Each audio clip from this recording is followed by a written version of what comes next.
interview series.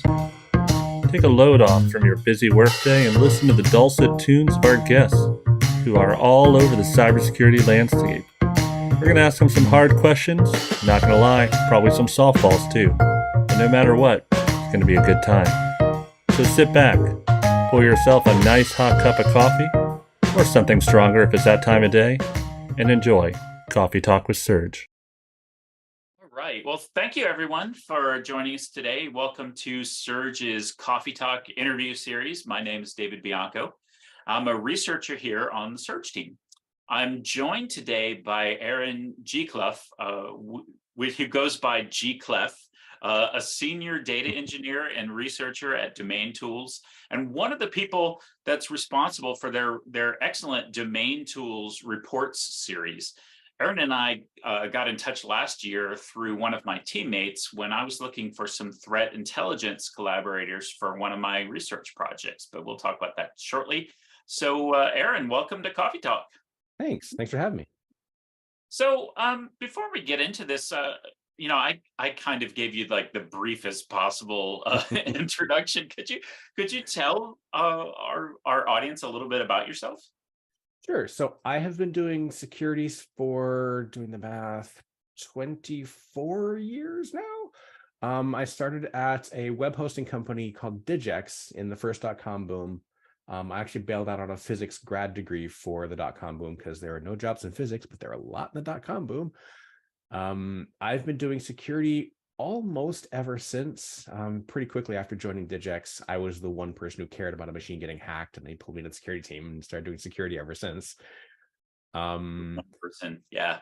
Yeah, especially the .com boom. The attitude was, "You care? Oh, come over here." And we were, inventing everything at that point. I was trying to do snort rule synchronization with like expect and shell scripts. It was a little insane. And from there moved to spent about 13 years at the National Institutes of Health and various parts of their security team, gradually becoming more and more of a developer and less of just a network security guy. 2016, I left to be part of the team that founded a little startup called King and Union that was trying to compete with Maltego. That burned me out pretty badly, so I left in 2019. I've been with DT since about 2020. Okay. Yeah, I'm glad you're there because I think our collaboration has been pretty fruitful. So like I mentioned a minute ago, you and DomainTools contributed just a ton of threat intelligence data to my research project. Just for background for the people listening, that project was about measuring which certificate authorities were giving out more or less than their fair share of certificates that ended up being used for malicious purposes for secure websites on the internet. And if you want to know more about that project, you can go watch my RSA video. It was just presented there last week, or maybe you'll be able to read our upcoming Serge blog post about it. But my work would absolutely not have been possible without the massive threat intelligence database that you and DomainTools provided. So first of all, thank you so much. You're welcome. No, it's neat to see how folks turn what we have into other stuff. We try to use what we have, but it's always neat to see someone else sort of take what we've got and spin it a different way. Yeah, I mean, and it was so interesting to just get basically a data dump of giant amount of threat intelligence. So like we ended up using, I think there were about 360-ish million entries in there. We looked at the 185 million that were confirmed observations of malicious activity in that data set, and that was only the domains, the 185 million involved in recent activity. So this was only like, over the period of the last few months at the time of the data dump. That scale is just kind of enormous, especially when you compare it to a lot of like private security teams' own threat intelligence database. So, one thing I was just wondering is, how do you even go about collecting that many confirmed malicious observations? Well, so we have a lot of data partners. It's not that we're like reading every single website and going, "Ooh, we think that message. Ooh, that's definitely malicious." We have a lot of data partners who feed us data. The interesting thing for that is that 185 million number is not surprising if you think about the churn of the internet. Every day, there's about 300,000 new domain names that pop up. And there's about 300,000 that go away again. The churn rate on the internet is actually really enormous. Because you mentioned the 340, 360 million number. That's Yeah. about the total number of registrable domains on the internet. And that number has interestingly stayed pretty constant over the couple of years I've been paying attention to it. But, 300,000 new a day, that's about 100 million new a year. The internet is much older than 3 years. So what's happening is we're churning about 300,000 domains a day. And so, that 185 million number, frankly, I haven't actually gone and checked directly, but I would not be at all surprised if a lot of that is just these are young domains that churn in and out really fast. So that's interesting. I mean, if you say like the total number of active domains on the internet is somewhere around 360 million, I don't have the exact. Obviously it ebbs and flows because the internet does its thing, but yeah, it's been between 300 and 400 million the whole time I've been paying attention to it.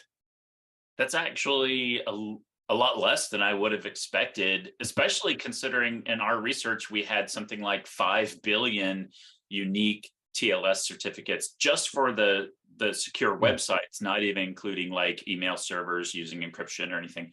But I know that some of that is because you're tracking domains primarily, and we're tracking FQDNs, so the domains plus the hosts and subdomains and things like that. Right. Yeah, we're talking about registrable domains, things somebody could pay for. Yeah, there's about 340, 350 million of those, and that's been pretty consistent for years now. Okay. And that 300,000 a day thing is also registrable domains. Yeah. And the other thing that I found really interesting about that data set was that about half of it, I mean, the part that weren't the 185 million, consisted of domains that didn't have a lot of confirmed malicious observations. Instead, I think DomainTools is using machine learning to predict that those domains were likely to be used for malicious purposes. So I couldn't use those for my research because we needed only confirmed observations. But I'm really just intrigued by the sheer number of domains you were able to do that kind of prediction on.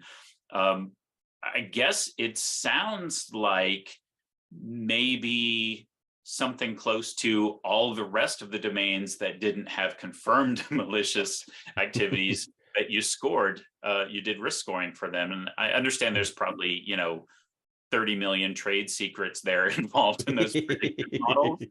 But I'm really curious, like when you make predictions like that, especially at that large scale, how do you go about measuring the accuracy of those predictions? Yeah, so there's a couple of ways you do that. One of them is a couple years ago we did this, and we were actually just talking yesterday about going back and doing this again, where we take our predictions for a day and then look forward a month. So look at last month's predictions and look for all the days going forward to see who predicted stuff after, who actually confirmed stuff after we predicted it. We did that once a couple years ago. We're probably going to start doing that again, probably this summer. The more obvious one, though, is it's sort of a standard thing in machine learning where, you train a machine learning model on data to say, these are bad, these are neutral, predict bad, neutral. But you hold aside 10 or 20% of those. And when it's done learning, you give it that 10 or 20% and say, predict this. And you measure how correct it is, how accurate it is on ones where you know the answer. And we do that. Truth for those, yeah. Yeah, and we do that every day. That's part of our just day-to-day metrics for the model training. So are you then like continuously running that model training and then also continuously evaluating the Yeah, the three models, the fish, malware, and spam, they retrain every day. And we redeploy the score, we push out new scores for every domain every day. And then we'll do that validation testing as part of that retraining every day. Yeah. Do you have any insight about like how people like typically use those predictions? Like when you gave them to us, you gave them just as a data dump, right? Yeah. And that's not how you usually do that. I mean, No, usually no, it's by API. and yeah, and usually it's by API. There are some folks that subscribe to a thing we call the hot list, which is a cut of everything 70 and above. And that's less. I think it's in the order of like 35 or 40 million domains. I forget. But it's in that range. And that's the kind of thing people do is say, okay, here is everything that's 70 and above. We should look at those. We've got some data partners that get more complicated and say things like, if it's, fish at 90 and malware at 70 and spam at 90, or if it's in 2 out of 3, people will mix and match some of that depending on their particular sort of risk profile. so like you'll see people doing like, I don't know, threat hunting, data enrichment maybe, or I work for Splunk. Splunk is really good and really interested in risk-based alerting. So maybe sounds like they take those scores and be like, well, these are the risk weights for accesses to these certain domains if we see them on there, stuff like that. Is that how people usually use those? Yeah, they'll also use it if they're doing just a straight threat intelligence investigation. They'll say, well, this is a 95. I should probably look here. This is a good point to pivot on. Okay. Yeah, that makes a lot of sense. So I want to pivot away from the CTI pieces just for a minute. I want to talk about some of your earlier work measuring CA trustworthiness. When I started my project, I wasn't really able to find a whole lot of prior work on evaluating the certificate authorities based on the certificates that they issued, which is kind of weird. I thought so much trust that we place in these CAs, somebody must have looked at that. But it turns out, as far as I could tell anyway, most of the work has been kind of what I call on the front end of the pipeline, where the certificate authorities publish their procedures and their policies for how they issue certificates. And then the browser developers and the operating system manufacturers, they create those root trust stores that they ship with all of the root CAs that they trust. And they do that, I think, primarily, as far as I can tell, by reviewing the policies and procedures that the CAs themselves publish. And so it's kind of like the front of the pipeline, but not really the end of the pipeline so much, where you actually look at the certificates. I think the only piece of end of the pipeline research that I was able to find when I was doing my preparations was a DomainTools report from, I think it was 2021, where you kind of looked at a really similar question, although you had a different research methodology. Do you want to say a little bit about your research there and what you found? Sure. So, what we do with the DT report is, so we're trying to make the DT report a regular thing. The life has gotten in the way. It's funny you mentioned, actually, we're about to kick out another one of those in like 2 or 3 weeks. So there'll be another one shortly. But the idea for the DT report is to take what we have about domains and use that to make sort of a snapshot in time of, here is how the internet looks, and take the bad domains that we've seen and split them up by TLD, by ASN, by name server ASN, by certificate issuer, and say, these groups are overrepresented and these groups are underrepresented with bad domains. Yeah. And one thing that I really liked, and I don't want to come off just like a DomainTools fanboy necessarily, but what I like about the report, especially that one, totally aside from the fact that it overlapped a lot with what I was proposing to research, is most of the vendor threat intelligence reports and stuff, they concentrate on the threat actors and the tactics and techniques and procedures, the behaviors that they see and things like that, who the targeted industries. Yeah. And that makes a lot of sense, because when you're like Mandiant or one of the other CrowdStrike or somebody, that's what you do, right? But DomainTools doesn't do incident response. You do I don't know, like big data collection and analysis for like the things that make the internet run. And so your cybersecurity focused reporting is a lot different, because it's really numbers based, saying like, here's the other thing that I enjoyed about it was, here's the registrars that are involved in risky domains, not even just the certificate authorities, but you looked at other things like, are there registrars that the threat actors tend to like to use more or less for, phishing, spam, or whatever. And so I thought that was really interesting. Are you able to give us a preview of what kind of things are going to come up in the new report? I mean, we're going to do a lot of the same stuff. I actually owe the guy who's writing it out more review on the report probably this week. We changed a little bit of our methodology, because one of the things I think you actually ran into in your talk was the problem of the small fry.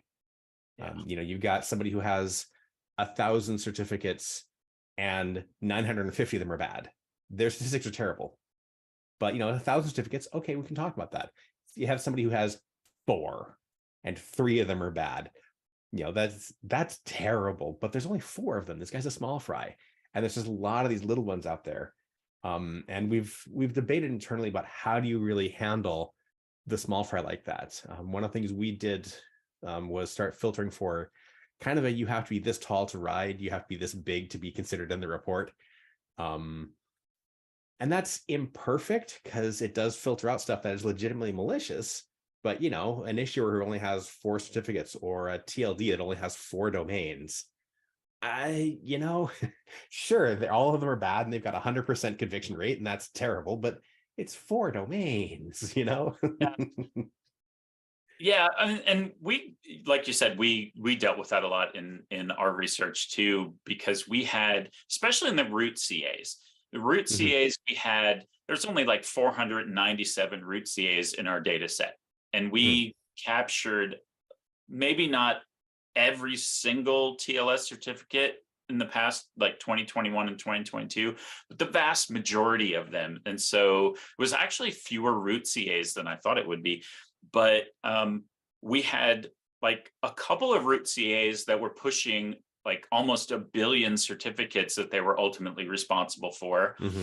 And then the vast majority of the rest of them were like, less than 1,000. And so, like you said, if we only found like 100 certificates and 20 of them turned out to be used for malicious activity, it looked like 20% rate is bad, but a 20% rate on a smaller CA that you're probably not that likely to encounter their certificates anyway. That's a lot different than a 20% rate on somebody who issued like 1 billion certificates, right? And we ended up in ours just kind of splitting them into tiers, that where every thing in the same tier 1 was the largest certificate pool, and tier 4 the smallest, and they were roughly equal, not the same exactly, but roughly. And that's kind of what we did. The issuers had like 78,000 different issuers, and like 77.9 thousand were in the lower tier. I mean, and that's the interesting challenge for that, is like, because as we did basically was just set a filter to say you have to have this many domains in this particular category, or we're just not going to try and score you. And that does end up cutting out a bunch of stuff. So you called a different group. We just said, no, we're not going to talk about it. And we mentioned that in the methodology part of the paper. But it's a challenge, because we are cutting off stuff. We know we're cutting off stuff, but it doesn't make any sense otherwise. But one of the side effects of that is self-signed certs get weird for that. And I think actually the proportion of self-signed certs actually really changes with some of our methodology changes this time. which was really interesting. Yeah, what proportion roughly were you thinking, were you seeing that were self-signed? Oh, I don't remember. Hang on. Let me see if I can. Where did it go? I have to scroll. Because we asked the hard-hitting questions. I have to go to a tab in my browser. Oh God. Registrars. I'm scrolling through this thing now. I'm giving away some of his Was it data. larger than you expected? It sounded like it was smaller actually. smaller. Okay. Yeah, we changed some of our methodology for how we what we considered malicious for this in the first place, and then changed some of the filtering methodology and yeah, self-signed actually went down quite a bit. Yeah, like this time self-signed weren't more than 1,000 domains in any of the 3 categories because how we changed our internal filtering. So self-signed kind of disappeared from the report this time. I mean, I know that self-signed certificates are common on the internet, but yeah, you would think that, when they sign like that and then they throw up warnings on the browsers, most users are just like, well, too bad I can't get to that site. Well, it depends. I mean, the question is, have we trained users to say, yes, advanced, I need to go there? Or have we trained them to go, well, can't go here? I'm actually not real clear on which one we're doing to users. Oh yeah, maybe we've trained them to just click OK on all the cookies, and then Yeah. you're just like, well, it's just one of those things the website says, but it's fine. Yeah.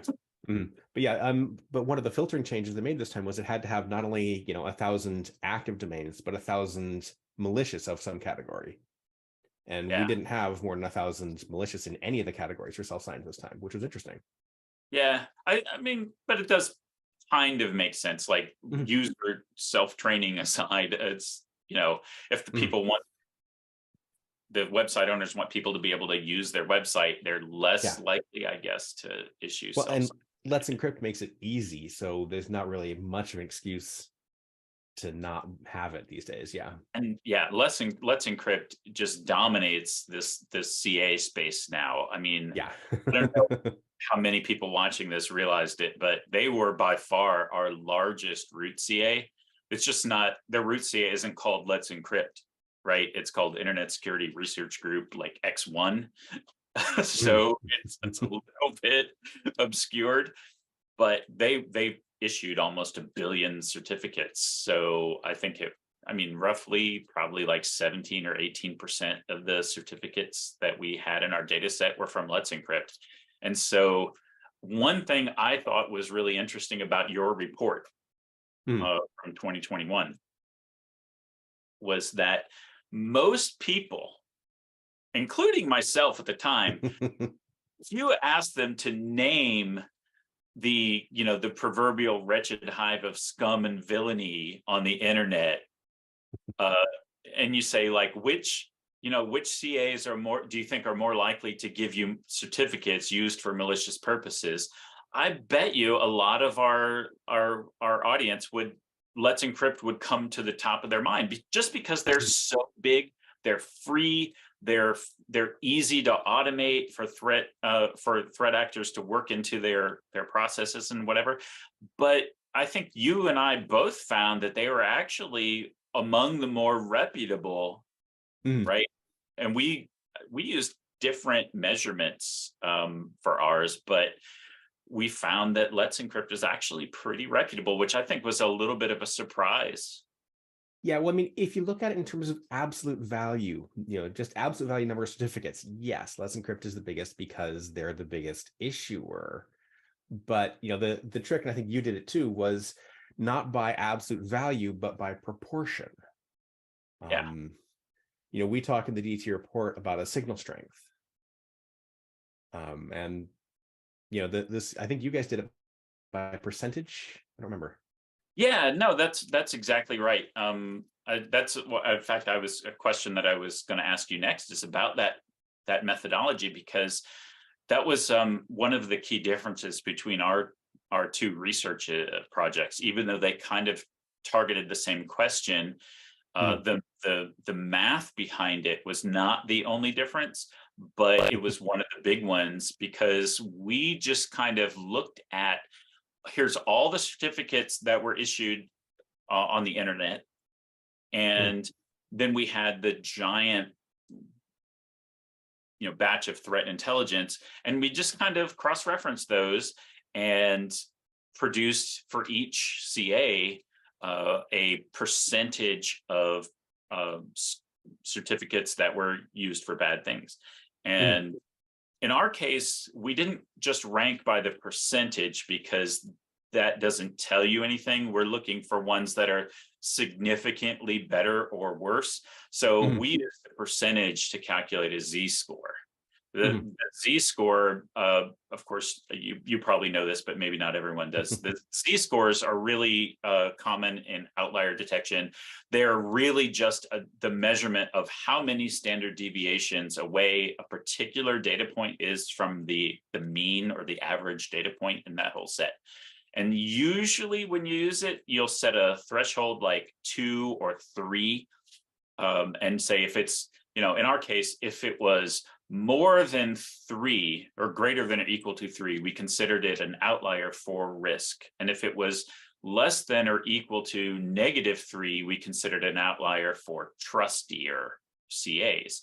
We didn't actually have any trustier CAs, although you did. You had more CAs that ended up on the trustier side. But we did have some of the riskier CAs, some of which were uncommon, but not all of them.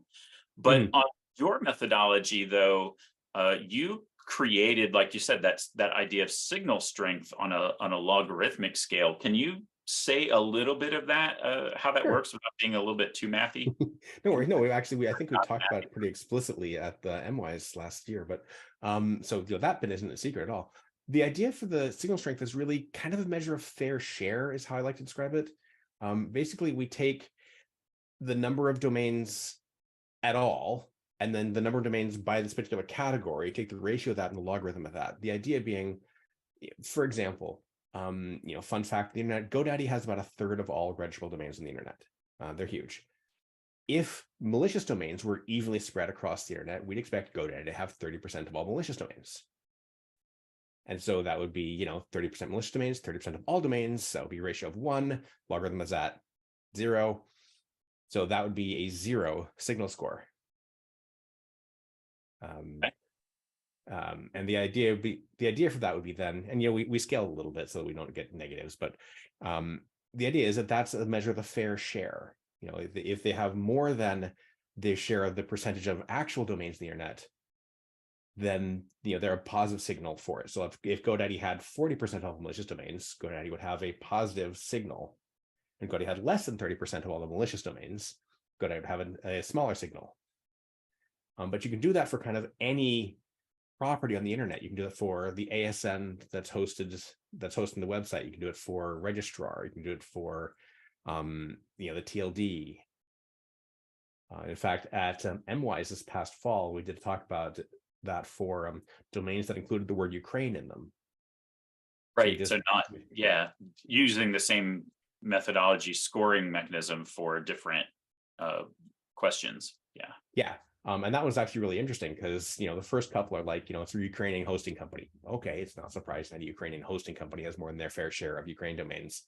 But one of them was this New Mexico hosting company called Brown Rice Internet that led us to this thing claiming to be a charity that had like $500,000 in Tether just parked in an account somewhere, gathering dust for a year. I'm like, what are they doing? Wow, is this suspicious? And they were like number 3 in the stack of more than their fair share of Ukraine domains. So one thing I noticed about the scoring that you had is it comes, like you said, it goes from 0, which is basically the least possible of your fair share, like you had none of your fair share, and then it goes. I don't know that there's an actual upper bound, but I saw some of these, like a lot of these numbers clustered around like 10 or 1 or even like 3, but there were a few of them in your DomainTools report that were like, this one's 92.7. Look at that and you go like, that is a clear outlier. Mhm. Did you have like a cutoff or a threshold where you could say like, oh, if it was greater than this, or if it was less than this, it meant it was bad or good? Not really. I mean, we tried to do the thresholding for the data that drove the logarithm rather than after the logarithm itself. The idea being that, once you get under 1, you're talking about having less than your fair share, and over 1 and more. Yeah, the farther out you go, we start talking about, yeah, no, you've really got more than your fair share. But no, we haven't really done thresholding for that to say, no, this is definitely bad. Yeah. But, I mean, even though you didn't publish all of the domains, obviously, in your report, just the top bottom ones. So most of them you would expect they hover around 1, plus or minus a little bit. So, okay. Yeah, I mean, we do the one, we sort it by signal strength. And so, stuff will get filtered off the bottom pretty quickly. Okay. And so what we'll do is we'll sort it by signal strength, and then just pull the top 10 off of that. Yeah. Well, we kind of already talked about one of the surprises in there with the Let's Encrypt. At least it was a surprise to me. I don't know if it was a surprise to you. But was there anything else that you thought was particularly surprising or notable about the findings from that report? I mean, it's not necessarily a surprise. It's sort of a reinforcement for me that Cloudflare is pretty high, and Cloudflare's been consistently pretty high. And that's just Cloudflare being Cloudflare. Yeah. But yeah, they've been in the top 5 every time I've seen this report run, and that's the way they are. Other than that, the one that's interesting for me is cPanel keeps popping up. Yeah, they're really popular in the shared web hosting, especially like the lower cost web hosters. A lot of times use cPanel for their hosting management. So well, and they show up as a certificate issuer, which is interesting to us. Yeah, we had them in our data set as well. Although none of the things that we saw from there were particularly, worrying from cPanel, but like I said, your methodology uncovered a few things that ours didn't, and ours uncovered a few things that yours didn't. They don't entirely match up, but they're really compatible. Yeah. So it's not like a surprise that cPanel or some of the other ones might score a bit higher or a bit lower. One of the things that I found in my analysis was like we saw a bunch of not just the root CAs, but also the issuing CAs. We did the same kind of analysis for, and we saw a bunch of those that showed up, and we were like, some of these have traits that seem like they're a trend, like in common a lot of the ones that were more risky. And those were things like low cost, but not necessarily free, but low cost and automation friendly. And so I don't want to name any of their names because it's all in my report, and we did a dump, so you could look it up if you wanted. But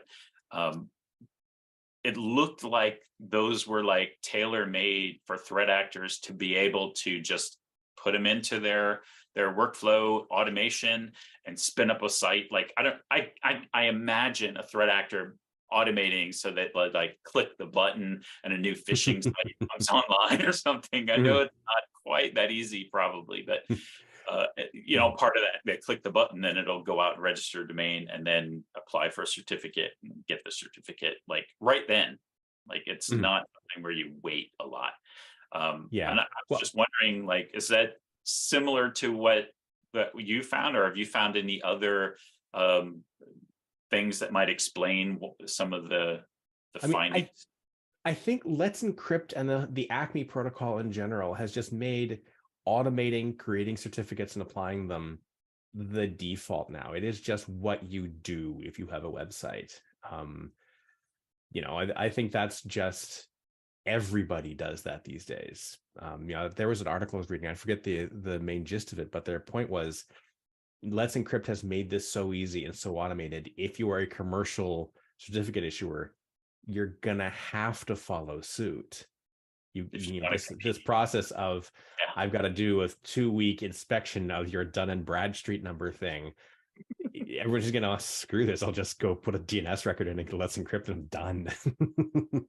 Yeah, and we already talked about Let's Encrypt. Let's Encrypt also fits that kind of profile that I would have thought a threat actor would have been like, let's use Let's Encrypt because it does everything that we're looking for, and it's very well known. But maybe they're trying to, avoid the well-known ones. Although I don't know that that's really an issue for them.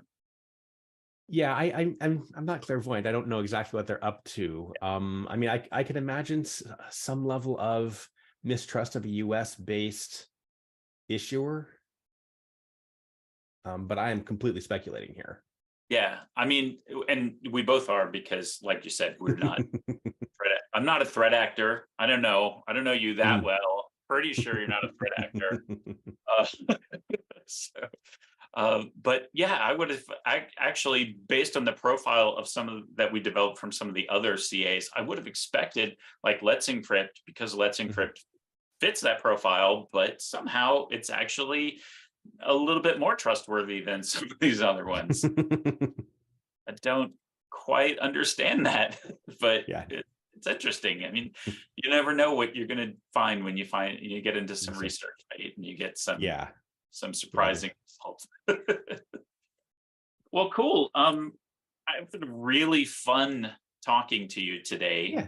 Before we close up, is there anything else that you would like to say about your research, or even like maybe your upcoming reports, or anything that we didn't talk about?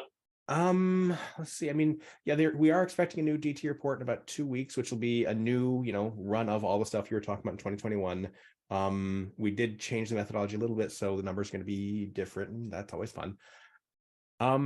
See, other than that, I don't think so. I mean, if we're always happy to talk about stuff like this, because DNS is sort of where we live.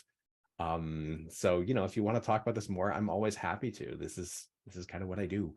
Oh, excellent. Yeah, and just for the benefit of the audience, when he says a new report in about 2 weeks, we are pre-recording this. So what, mid-May, I guess? Yeah, I think they were saying like May 10th, May 14th, something like that. Okay. I'm not sure if that's even a weekend day, but whatever, in that range. Yeah, but anyway, it won't be 2 weeks from the time when our interview is aired. So fair enough. Yeah, definitely check that out.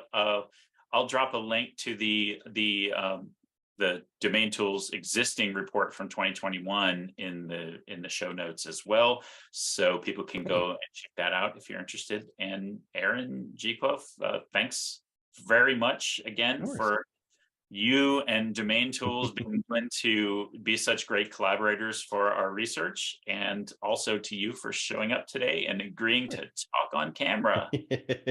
No worries. Thanks for having me. These are fun.